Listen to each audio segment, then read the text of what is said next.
Friends, मी आहे बासुरिया पांडुरंग वागतकर. हे आहेत माझे पप्पा. आज आम्ही आलेलो आहोत गावाकडं. तर आता आम्ही चाललेलो आहोत शेतात. इथे नदी आहे, ही नदी आहे पण ह्याच्यामध्ये पाणी नाही आहे. नदी कोरडीच आहे. खूप दिवस झालं पाणी म्हणजे पाऊस पडलेला नाही आहे. आणि पाणी काय म्हणजे पाऊस काय नाही आला. पिकं वगैरे काही पिकत नाहीत, सुकून चाललेत. आता आम्ही शेतात पोहोचलेलो आहोत. हे पहा. तर गाईज, हे असं आमच्या शेताच्या शेजारी एक पडक आहे. तिथे खूप सारे सागाची झाडं आहेत. मग सागाच्या झाडापासून आपल्याला खूप काही मिळतं. म्हणजे आपण काही पण बनवू शकतो. आम्ही गेल्या वेळेस सागाचा टोप बनवलेला होता. आता यावेळेस म्हणजे यावेळेस काय नाही बनवणार. मी एक फांदी तोडली असा करून चालली आहे. हे बघा गाईज, खूप छान आमचं शेत आहे. आणि इकडं आमचं शेत आहे आणि हे पडक आहे. आणि इकडं गाईज तुम्हाला एक सांगते, या पडकामध्ये एक झाड आहे. तर ह्या झाडाचं नाव गाव काय आहे ह्याची काहीच मला माहीत नाही. ह्याची माहिती आपण आपल्या माझ्या पप्पाकडून माहिती करून घेऊया. इथे काय वारुळ तर दिसतंय आणि ह्याच्यावर एक झाड दिसतंय बघा. तर मित्रांनो, ह्या झाडाचं नाव आहे मेडसिंगी. मेडसिंगी कशावरून नाव पडलं असेल कदाचित तुम्हाला माहीतही असेल, परंतु मला हे सांगायचं आहे, माझाही बी असा तर्क आहे की मेडसिंगी का म्हणत असतील. तर मेडसिंगी याच्यासाठी म्हणत असतील, कदाचित याच्या शेंगा ह्या मेंढीच्या शिंगासारख्या असतात म्हणून ह्या झाडाला मेडसिंगी असं म्हणतात.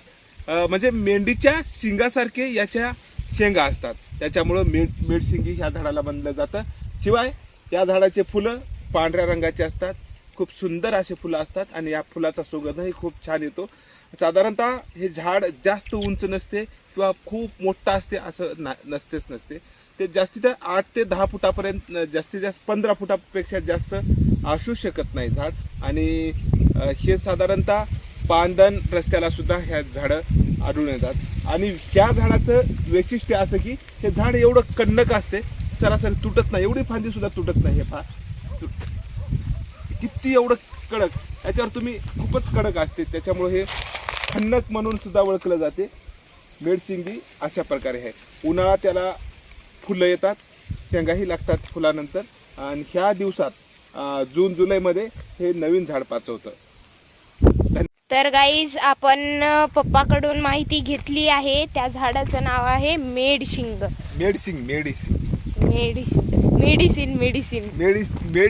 मेंढीच्या शिंगासारखे त्याच्या शेंगा असतात म्हणून त्या झाडाला काय म्हणतात, मेडसिंगी असं या झाडाचं नाव आहे. कदाचित असं असते की प्राण्याच्या पक्ष्याच्या नावावरून सुद्धा वृक्षाची झाडं नाव पडले जातात. ते त्यातलाच हा प्रकार आहे. अच्छा, खूप छान नाव आहे. हे बघा, असं चाललेत पप्पा समोर. मी अशी मागे आहे. हे पहा, आता मी पण चालली आहे पप्पाच्या मागे. कुठे शेत आहे, मला पप्पा घेऊन चाललेले आहेत. हे बघा, हे कसलं भारी झाड आहे. काय ह्याचं नाव आहे पळस. हे बघा, इथं आहे साग, इथं आहे चिल्लारी. अच्छा, चिल्लारी. मेडसिंगी. किती भारी फुलं आहेत. वाव. आपल्याकडे काय म्हणतात त्याला, डुक्कर येल. अरे डुक्कर येल. आणि आम्ही लहानपणी असं करायचं बाळा, त्याचे फटाके करायचं असं. हे पा, असं ठेवायचं, असं वाजवायचं. असं आम्ही करत होतो लहानपणी शेतीमध्ये. आणि ह्या वेलाला डुक्कर वेल म्हणायचं. डुक्कर वेल. आणि ह्या ठिकाणी गड्डे लागतात, म्हणजे छोटे छोटे कंद लागतात. हे म्हणून कंद लागतात. आणि हे कंद हे रानडुक्कर खातात, त्याच्यामुळं कदाचित ह्याला डुक्करवेल आदिवासी भागात म्हणलं जातं. आपण डुक्करवेल पण बघितलेला आहे. म्हणजे खूप प्राण्यांच्याच नावाने ओळखलं जाणार आहे. तुला हे खूप महत्वाची भाजी आहे. आपण याची भाजी घेऊया. ओ, ही खूप महत्वाची भाजी आहे. हा, नाव काय आहे याचं? ते सांगतो. मित्रांनो रानभाज्यामध्ये खूप महत्वाची पालेभाजी, वेलवर्गीय पालेभाजी म्हणून ज्याला ओळखलं जातं, फांजची भाजी म्हणतात. ही आहे फांजची भाजी. हा वेल असतो, उन्हाळ्यात तो वेल सुकतो. ह्यानंतर म्हणजे जून जुलैमध्ये याला पानं येतात. ही फांजची भाजी खूप चविष्ट असते आणि थोडीशी चिकट स्वरूपाची असते. या भाजीला फक्त मीठ टाकून भाजी केली तरी खूप छान लागते. ही फांजची भाजी सुद्धा अशा पांदीवर किंवा अशा झाडावर फांजची भाजी आपल्याला दिसून येते. फांजची भाजी ही खालीच पाहिजे, वर्षातून एक वेळेस तरी नक्कीच खाली पाहिजे. तर गाईज आपण खूप सारे झाड पाहिलेले आहेत. गाईज आपण फांजची भाजी पण पाहिलेली आहे. आता पप्पा ह्या झाडाची माहिती सांगणार आहेत. मित्रांनो, हे झाड आहे कशाचं? काराचं. याला काही भागात कारबोरही म्हणलं जातं. याचे फळं आहे ना, गोल गोल लाल असतात, खूप स्वीट असतात आणि मोठी त्याची बी असते. आणि याला जास्तीत जास्त काटे खूप मोठे असतात. हे पाहू शकता तुम्ही, काटे खूप मोठे असतात. त्याच्यामुळं कोणते प्राणी याचा पाला फळं खाण्याचा प्रयत्न करत नाहीत. फक्त पक्षी त्याचे फळं चघळतात.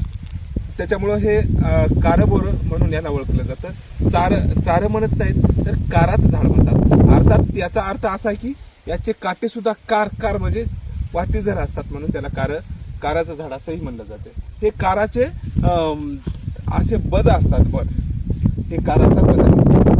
पण काराचं झाड सुद्धा पाहिलेलं आहे. आता पुढी बघूया.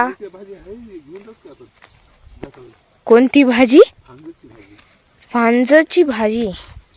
हा, आम्ही आता घरी जाताना फांजची भाजी घेऊन जाणार आहेत बरं.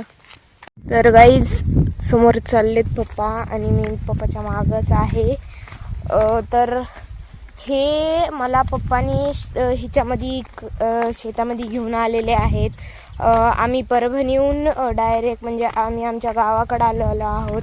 तर आता आम्ही चाललेलो आहोत आकाड्यावर. आकाडा म्हणजे कळतो का तुम्हाला? कळते ना? चला मग आता आपण आकाड्यावर जाऊ. तिकडं ते कोणतरी नांगरायले कोणतरी आहे. तर गाईज आता आम्ही शेतात आलेली आहे आणि तुम्हाला आमच्या शेतातला बोर बघायचा आहे का? आताच माझ्या पप्पानी स्टार्ट केलेला आहे. हे पहा, हे असा असतो बोर. हे पहा, मी इथे पाणी पिण्यासाठी आलेली आहे. तर गाईज तुम्हाला माहिती आहे का हे काय आहे? हे ना आमच्या बैलासाठी खाण्यासाठी चारा आहे, म्हणजेच की कडबा आहे. तर ह्याला असं अद्दर का ठेवलेलं आहे? कारण ह्याच्या तुम्हाला माहित नसेल तर मी सांगते. कारण की ह्याच्या खालून जे पाऊस पडतो ते पावसाचं पाणी खालून जावं आणि ह्याच्यामध्ये गेल्यावर किडे वगैरे होतात, ते घाण होतो, वल्ला म्हणजे कडबा वगैरे होतो आणि उंदरं वगैरे जाऊ नये